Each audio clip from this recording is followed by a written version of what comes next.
The plastic bags we use to carry our groceries home have not actually been around that long. Polythene, the world's most popular plastic used to make those bags, was invented only in 1933. Plastic bags are often considered as major polluters of the environment, so promoting reusable ones seems like a no-brainer.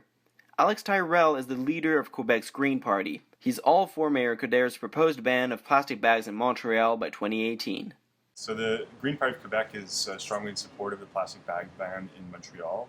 We think it's a good step in the right direction. However, it falls short of some of the recommendations that we put forward. One of the main weaknesses in the ban is that it only covers plastic bags rather than all disposable bags. Not surprisingly, the plastic bag industry disagrees. Mac Robitaille is the spokesperson for the Canadian Plastics Industry Association, which describes itself as the national voice for plastics in Canada. They're not happy with Coderre's proposal. Well, first of all, we think that a ban in itself is a bad idea. We think that the better approach is the approach that we started on in 2007, whereby we met the Minister of the Environment, we met the retail associations, and we established a code of better practices. According to a poll commissioned by the Plastics Industry Association, many Montrealers agree that a ban might not be the right solution. As reported by CJAD Radio, the poll finds that 68% of Montrealers would prefer to choose for themselves what kind of bag they use for shopping, rather than have politicians choose for them. However, 80% of Montrealers believe it's important to reduce the number of bags they use. The industry also claims that completely banning plastic bags could create further problems. This here is a reusable bag, a traditional reusable bag. It's a good product. It's made in Asia, but it's not recyclable. It's 20 to 25 times heavier in raw material than a traditional grocery bag, which it is 100% recyclable. So being 20 to 25% heavier and being not recyclable, we have to make sure that the consumption of this product is at the proper level, because it would be very easy to ban plastic bag and to see an overconsumption of these products. Apart from supporting the ban of plastic bags, the Green Party is urging the city to include a tax on paper bags. As of 2012, over 2.86 billion plastic bags were being used annually in Canada. Here in Quebec, the use of plastic bags has decreased by more than 50% since a 5-cent tax per bag was imposed in 2008. The idea of a tax on paper bags is to encourage the use of reusable ones.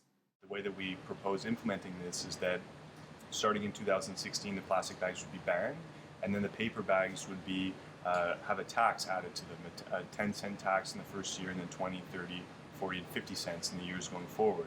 So it would get to the point where if you wanted to use a disposable bag, it would cost you a minimum of 50 cents. And I think that when people go to the grocery store, if they were going to have to pay $2.50 extra to have just 5 bags, they'd be far more likely to remember to bring their reusable bags or to take other arrangements to transport their belongings.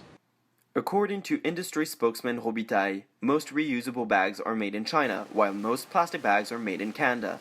So banning plastic bags could result in the loss of up to 1,200 jobs in Quebec alone. He also said that a ban would add an unnecessary tax on citizens. Another economic impact, if you ban plastic bags, is that you have 60% of all plastic bags that are reused in replacement of garbage bags. So that's out of a billion, that's the 60% of a billion is 600 million. At 10 cents each, that's $60 million. So by banning plastic bags, you are in effect imposing a $60 million tax to the consumers because they now have to buy their garbage bags. Robitaille adds that those pushing the plastic bag ban are playing on popular misconceptions about the plastics industry, what he describes as greenwashing, and lack evidence to support their cause. Tyrell disagrees.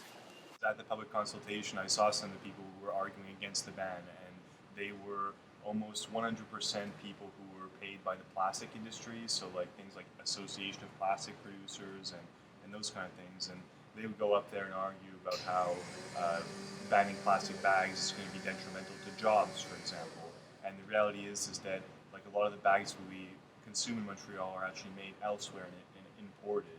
And people who are making bags in Montreal and then selling them, well, they still have an entire global market to sell them. So the fact that like one city is banning plastic bags does not destroy the plastic bag industry as we know it today.